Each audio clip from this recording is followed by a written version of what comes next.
মাধ্যমিকের ABTA test paper থেকে কিছু অবজেক্টিভ আমি দেখাচ্ছি, যেগুলো টেস্টে আর ফাইনাল পরীক্ষার জন্য খুব ভেরি ভেরি ভেরি ইম্পর্ট্যান্ট। তোমরা অবশ্যই প্র্যাকটিস করবে, দেখো নিশ্চয়ই ভালো লাগবে। তাহলে লাইক কমেন্ট শেয়ার করবে, সাবস্ক্রাইব করে অল বটমে ক্লিক করবে, মানে ঘন্টাটা একটু বাজিয়ে দেবে। তাহলে কী হবে, সমস্ত ভিডিওগুলো তোমাদের কাছে যাবে। এই যে একটা অঙ্ক দেওয়া আছে, দেখো প্রথম একটা অঙ্ক, 400 টাকা 10 বছরের সরল সুদ 280 টাকা হলে বার্ষিক সুদের হার কত। তাহলে প্রথমে এইসব অঙ্কগুলোর ক্ষেত্রে প্রথমে কন্ডিশানগুলো লিখে ফেলতে হবে। পি সমান কত দেওয়া আছে, 400 টাকা, মানে পি মানে হচ্ছে আসল 400 টাকা। সুদ দেওয়া আছে, মানে সুদকে আমরা এসআই ধরি, সুদ হচ্ছে 280 টাকা। আর টাইম দেওয়া আছে 10 বছর, টি মানে টাইম হচ্ছে 10 বছর। এবার আমাদের সুদের হার বের করতে হবে। আর বের করানোর আমরা একটা সূত্র জানি, R is equal to SI into 100, SI into 100 by P into T. তাহলে এই ফর্মুলায় বসিয়ে দিলে কিন্তু সহজে উত্তরটা হবে। এসআই মানে হচ্ছে কত, 280 টাকা ইন্টু 100 ডিভাইডেড বাই পি মানে হচ্ছে 400 টাকা ইন্টু টি 10 বছর। এইটাকে কাটিং করলে আমাদের আর বেরিয়ে যাচ্ছে। আর মানে সুদের হারই চেয়েছে। একটা শূন্য দুটো শূন্য, এই দেখো দুটো শূন্য কাটলো, এই একটা শূন্য এই একটা শূন্য। এবার 4 7 28, তাহলে কত হলো 7। তার মানে আর সমান 7%, মানে সুদের হার কত 7%। ব্যাস এইভাবে করলে কিন্তু খুব ইজিলি অঙ্কটা হয়ে যাবে। ওকে, নেক্সট দেখো আবার একটা অঙ্ক, সব রকম অঙ্কই মেশানো আছে। এটা একটা চক্রবৃদ্ধি সুদের অঙ্ক। বার্ষিক 10% সুদের হারে 8,000 টাকা দ্বিতীয় বছরে চক্রবৃদ্ধি সুদ কত। তাহলে এখানেও কী কী কন্ডিশান দেওয়া আছে দেখো।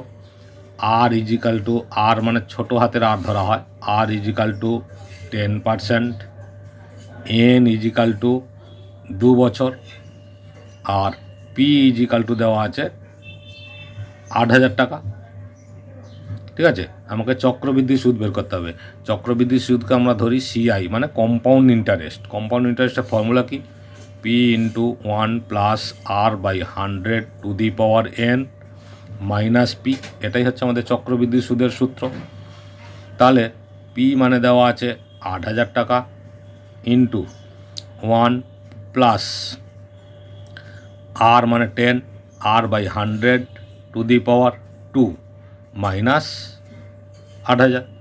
তাহলে দেখো 8,000 ইন্টু এই যে ব্র্যাকেটের মধ্যে সংখ্যাটা আছে, সব সময় কাটাকুটি করে নিয়ে যোগ বিয়োগটা করে নেবে। তাহলে কি হবে, এই দেখো মুখে মুখে যোগ করা যায়, 10 একে 10, উপরে 1 11, 11 বাই 10 হোল স্কোয়ার আছে, মানে 2 টাইমস 11 বাই 10 মাইনাস 8,000।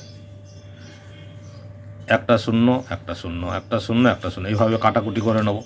তাহলে কত হচ্ছে, 11 11 121, 121, তার সঙ্গে গুণ করব 80 দিয়ে, শূন্য বসে গেল, 8 একে 8, 8 দিয়ে 16 6, 8 একে 8 একে 9।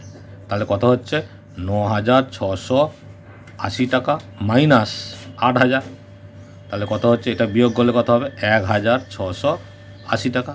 এই যে 1,680 টাকা বেরোলো, এটাই হচ্ছে চক্রবৃদ্ধি সুদ। অ্যান্সার হয়ে গেল। জাস্ট ফর্মুলা বসাবে, অ্যান্সার প্রথমে কী কী দেওয়া আছে সেটা লিখে ফেলবে, তারপরে ফর্মুলা বসাবে, অঙ্ক হয়ে যাবে। আবার একটা অঙ্ক দেখো, 1 বছরে আসল ও সুদ আসলের অনুপাত দেওয়া আছে, বার্ষিক সুদের হার কত।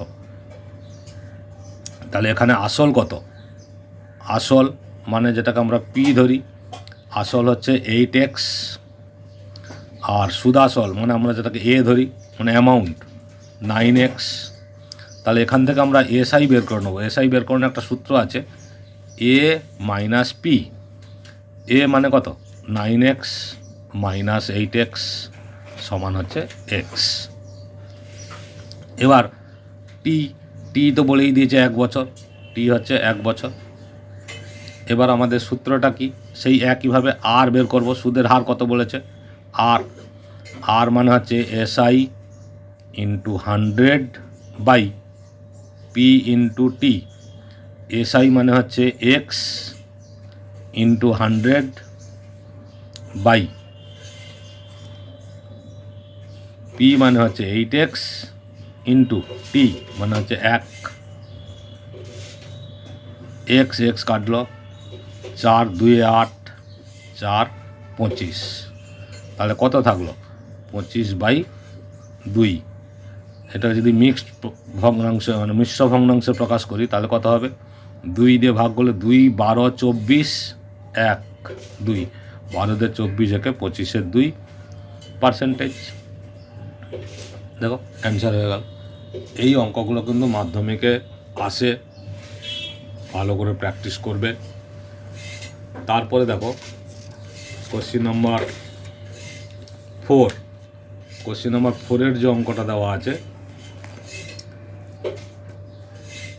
একটি রম্বসের দুটি কর্ণের দৈর্ঘ্য যথাক্রমে 10 সেন্টিমিটার 24 সেন্টিমিটার। রম্বসটির বাহুর দৈর্ঘ্য কত? এই হচ্ছে একটা রম্বসের চিত্র, ঠিক আছে। রম্বস মানে আমরা যেটাকে এমনি নর্মালি বলি বরফি। এই দেখো বরফির আকৃতি, এটা হচ্ছে একটা রম্বস। এই হচ্ছে দুটো কর্ণ, এই কর্ণটা 24, একটা 10, তাহলে এইটা যদি 24 হয়, এইটা হচ্ছে 10, এইটা 10, তাহলে কর্ণ দুটো পরস্পরকে সমদ্বিখণ্ডিত করে রম্বসের, তার মানে এইটা হচ্ছে 5 আর এই উপরের এই যে বাহুটা এটা হচ্ছে 12। তাহলে নাম দিয়ে দিলাম এ বি সি ডি। আমাকে বাহুর দৈর্ঘ্য বের করতে বলেছে, তার মানে এইটা বার করব। এই ক্ষেত্রে দেখো এইটা হচ্ছে 90 ডিগ্রি, তাহলে অতিভুজের সূত্র বসিয়ে দাও। আমরা এখানে কি পাবো, যে অতিভুজের স্কোয়ার মানে এ ডি স্কোয়ার ও, তাহলে ও এ স্কোয়ার প্লাস ও ডি স্কোয়ার। এবার ও এ স্কোয়ার, ও এ কত দেওয়া আছে দেখো 12 স্কোয়ার প্লাস ও ডি স্কোয়ার মানে 5 স্কোয়ার, তাহলে কত হলো 12 12 144 প্লাস 25 1 6 9। এটা হচ্ছে এ ডি স্কোয়ার সমান, এবার এ ডি তাহলে কী হবে, √1 6 9 169, তার বর্গমূল হয় 13। তাহলে বাহুর দৈর্ঘ্যটা কত হলো, এ ডি বেরিয়েছে, এ ডি মানে এইটা বাহু, তাহলে রম্বসের বাহুর দৈর্ঘ্য হচ্ছে 13। হয়ে গেল অ্যান্সার। নেক্সট একটা ত্রিকোণমিতির অঙ্ক দেখো, হচ্ছে যদি cos 3 থিটা সমান 1 হয় তবে থিটার মান কত। এই যে cos 3 থিটা সমান 1, তাহলে cos 3 থিটা সমান কসের কোন মানটা 1 সেটা আমাদের ঠিক করতে হবে। cos 0 ডিগ্রির মান হচ্ছে 1, কারণ sin 90 1 হলে cos 0 1 হয় 1। তাহলে এখানে cos কেটে গেলে কি হবে, 3 থিটা সমান হচ্ছে 0 ডিগ্রি, তাহলে থিটা সমান কী হবে 0/3 সমান হচ্ছে থিটা সমান 0 ডিগ্রি। এটাই হচ্ছে অ্যান্সার। 0 ডিগ্রির মান কত চেয়েছে, অ্যান্সার হয়ে গেল। নেক্সট একটা অঙ্ক বলেছে দেখো, আমাদের যে স্ট্যাটিস্টিক্স আছে সেই অঙ্ক বলেছে 6 7 x 8 9 14 সংখ্যাগুলির গড় যদি 9 হয়, XY এর মধ্যে সম্পর্ক কী। তাহলে আমরা জানি এই যে সংখ্যাগুলোর যোগফল বাই যতগুলো সংখ্যা আছে সেটা হচ্ছে গড়। তাহলে গড় সমান আমরা লিখব 6 + 7 + x + 8 + y + 14 বাই কটা সংখ্যা আছে 1 2 3 4 5 6, তাহলে বাই 6। এবার গড় দেওয়া আছে 9 সমান হচ্ছে, এটা যোগ করব 7 6 13, 13 8 21, 21 আর 14, 21 14 কত হয় 35। তাহলে 35 + x + y বাই 6, কোনাকুনি গুণ করলে কী হবে x + y + 35 = 9 6 54, তাহলে x + y = 54 - 35।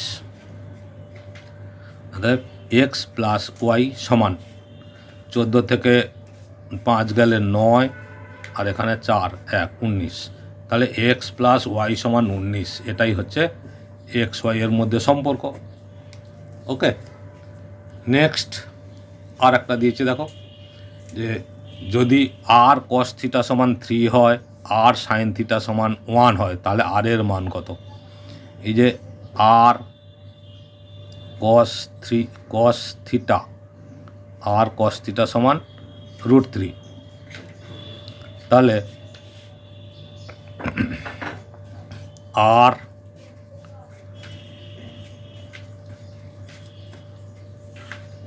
কস থিটা আর সাইন থিটা, যাই হোক এই যে অঙ্কটা দেওয়া আছে এটাকে আমরা প্রথমে হোল স্কোয়ার করে নেব। হোল স্কোয়ার করে নিলাম, তাহলে কি দাঁড়ালো? আর কস স্কোয়ার থিটা, মানে উভয় দিক বর্গ করে এখানে লিখব, উভয় দিক